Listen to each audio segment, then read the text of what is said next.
last one, but 2,000 national banks and Federal Savings Association. They also regulate, and he's, as I said, the chief officer, 50 federal branches and agencies of foreign banks in the United States. The combination of those two groups of institutions constitutes about 2/3 of all the assets in commercial banks in the United States. So he's a pretty important guy, and he is currently the chairman of the FFIEC, which is the joint body that all the prudential regulators belong to, that sort of discuss and decide issues like CRA, Q&A, and other issues that are relevant to the various agencies, and he chairs that body. And prior to that, and still, he's on the NeighborWorks and board of directors, and he, more importantly, I've known Comptroller Curry for 30 some odd years. When he was in Massachusetts, he was banking commissioner there for many years. And I'll tell you something, there's only two states in the United States that actually expanded CRA to cover credit unions. And the way they did that was, at the time, I think you were a deputy commissioner of Massachusetts, and he looked at the law, and it defined oversight of institutions, and it defined banks as including credit unions, and therefore state supervision he interpreted as CRA ought to apply to credit unions. And so we really, what I'm trying to say is this is a fellow who gets it. I've known him for many years. He really cares about these kind of issues. And you know, between now having Marty Gruenberg heading the FDIC, Janet Yellen, the head of the Federal Reserve Bank, we really have an atmosphere and personalities and people who I think are closer to having a concern and sensitivity, the kind of issues we care about. So please, join me in welcoming Comptroller Tom Curry.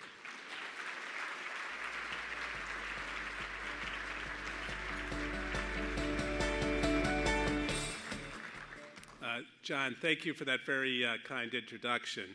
I really have to appreciate, you have to appreciate John for all the work that he's done in the area of fair treatment of low-income individuals. And I'm also personally pleased that I've known John since pretty much the beginning.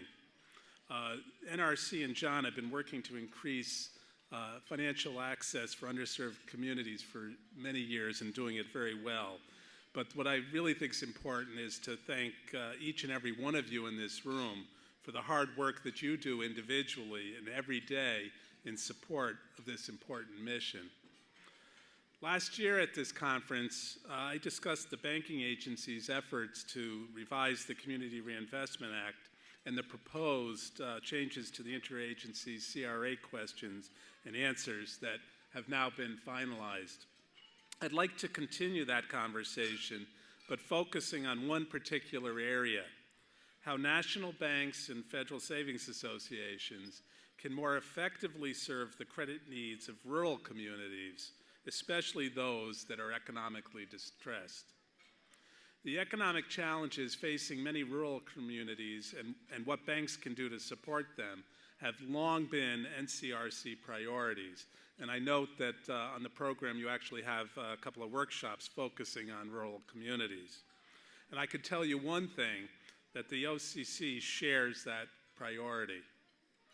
Although the United States became primarily an urban nation in the 1920s, today rural areas cover nearly 75% of our land and are still vitally important.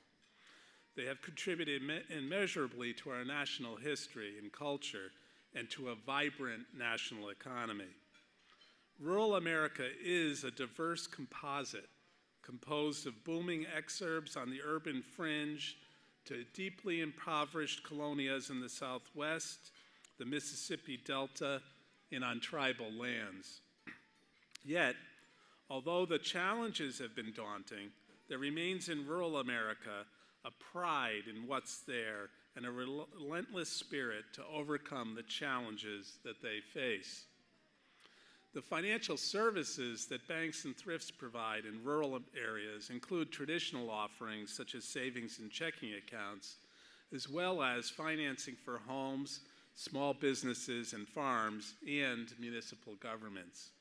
complex or innovative financial transactions designed to meet wide-ranging needs such as startup businesses, natural resource development, renewable energy, and community health and educational facilities are also essential to vibrant communities. Many of these transactions involve public-private partnerships, and they can occur on government-owned or native trust lands. Rural America has financial needs that in some ways mirror, but in other significant ways differ from those of their urban counterparts.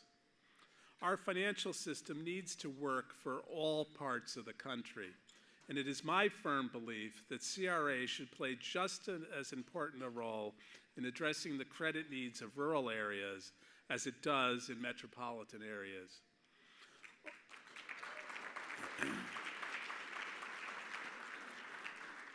Over the years since CRA was enacted, the OCC and the other bank regulatory agencies have amended the regulations and accompanying guidance to encourage community development activities in rural areas.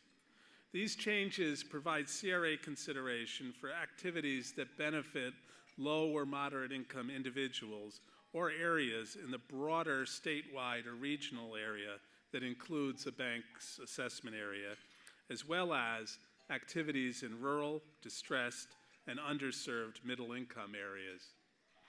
When the agencies began the current effort to update and modernize CRA, one of the key questions we asked was how well the adjustments to encourage CRA activities in rural areas were working to improve access to credit for community and economic development activities.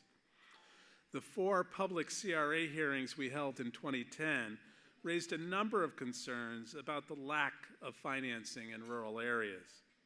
Some commenters observed that banking consolidation has led to an increasing number of larger institutions based in metropolitan markets, and that those institutions may engage in a heavier concentration of CRA-related community development activities in metropolitan markets.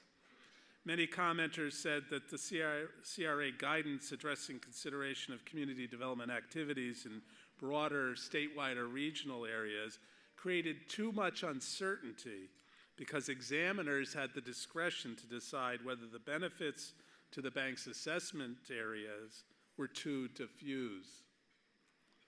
Bankers also noted the difficulty of determining whether the needs of their urban-centered assessment areas had adequately been met so that they could then receive consideration for community development activities outside their assessment areas.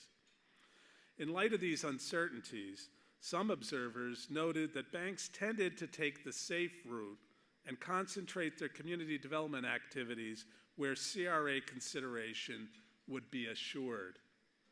In many cases, that will leave CRA activities concentrated in metropolitan areas where banks' assessment areas are located, creating or perpetuating an imbalance in community development activities between metropolitan and rural non-metropolitan areas.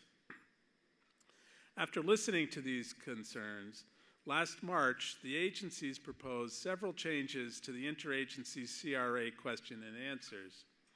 Those changes, as you know, were finalized in November of last year. The final guidance clarified that an institution can receive CRA consideration for community development activities in a broader statewide or regional area that includes an institution's assessment area, provided that the bank or thrift has been responsive to needs and opportunities in its assessment area. We believe that this approach provides a more flexible standard for evaluating CRA consideration for community development activities in rural areas. And we hope these changes will lead banks to look outside their assessment areas to consider more opportunities to lend and invest in rural communities. After these changes were finalized, the OCC took steps to publicize the new guidance. We published a newsletter featuring examples of how banks are financing business development and expansion in rural America. We recently published another newsletter highlighting best practices for extending credit to Native American communities, which are mostly in rural areas. In fact, a primary mission of our Community Affairs Department is to help identify community and economic development opportunities and to work closely with bankers to build awareness of these opportunities, particularly when they coincide with changes in CRA policy or guidance. We do this in a variety of ways. We maintain a comprehensive array of web-based resource guides on a variety of community and economic development topics, including Native American banking and rural economic development. We publish Community Development's investment newsletters, which details case studies, including the recent rural-focused editions I just mentioned.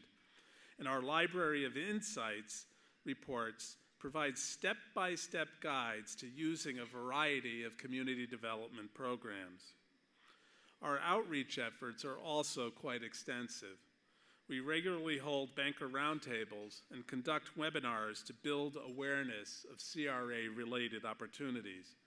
We also try to foster collaboration on community development projects by working closely with community organizations to identify local needs and to communicate those concerns and opportunities back to bankers who serve those areas. As NCRC members, you know as well as anyone that progress in this area requires collaboration. Cooperative and collaborative development efforts are always more successful than trying to go it alone. The community development initiatives taking place in Appalachia today are excellent examples of what can be accomplished through teamwork. That region has many of the characteristics that make rural community development challenging. It is large and geographically remote, making transportation difficult and services hard to deliver. Many of its residents are underskilled or undereducated.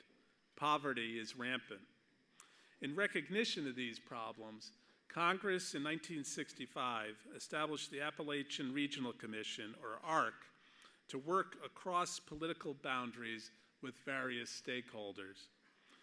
Despite success in cutting high levels of poverty by more than half, nearly 50 years later, ARC's efforts to boost investment and economic development in Appalachia continue to be critical to the area. ARC's work remains just as crucial today. The Commission's Appalachian Capital Policy Initiative is a multi-pronged set of efforts designed to address the entrenched deficit in economic development investment that's occurred throughout the region. A necessary first step was assessing the magnitude of the problems, so ARC commissioned a study from its partner, NCRC, to perform a thorough evaluation of access to capital and investment in the region. The Appalachian Capital Policy Initiative involves multiple facets and brings together public, private, and nonprofit partners. As part of this initiative, ARC has attracted private investment into 5 angel funds that are providing capital to companies in 5 states in Appalachia. Also, the OCC, the FDIC, and the Federal Reserve, in partnership with ARC and several state banking associations, have held educational sessions with banks to identify commercial lending opportunities. A particularly promising effort involves a group of high-performing CDFIs that formed an intermediary, Appalachian Community Capital, which is raising capital from banks to be used to lend in rural communities. Also, the Appalachian Funders Network, which is comprised of 35 philanthropic groups and government entities, is developing local programs for startup entrepreneurs. These collaborative efforts are necessary to address difficult problems. Regional or community-based CDFIs are particularly important partners for banks in remote rural areas and in tribal communities. A bank that has no local presence in these areas can work with a CDFI that may be able to help identify relevant federal and state small business and economic development programs. Also, Bank support through grants or loans, including patient capital, such as equity equivalent investments, can allow CDFIs to establish loan funds that finance needed community development. We hope to see more successful initiatives similar to those taking place in Appalachia as a result of our most recent efforts to clarify CRA consideration for those activities in rural areas. That's the outcome that we want to see. And to spread the word, the OCC will continue to educate bankers and community development specialists about successful rural financing opportunities. We also will continue efforts to explain in more detail how these new CRA Q&As will be administered. To accomplish this, we are working closely with our agency partners to issue examination guidance and to develop webinars and additional training for examiners, bankers, and community practitioners. In closing, I want to emphasize that the changes we made last fall to our CRA guidance were only a first step. The agencies are continuing to evaluate other CRA-related concerns, and we are actively considering additional improvements. We are counting on NCRC and its members for your insight and ideas for enhancing CRA's effectiveness. Your input will help guide us as we pursue our common goal of helping banks and thrifts to continue to meet community needs. I want to thank you again for the opportunity to speak today, and I look forward to any questions you may have during the remaining time. Thank you.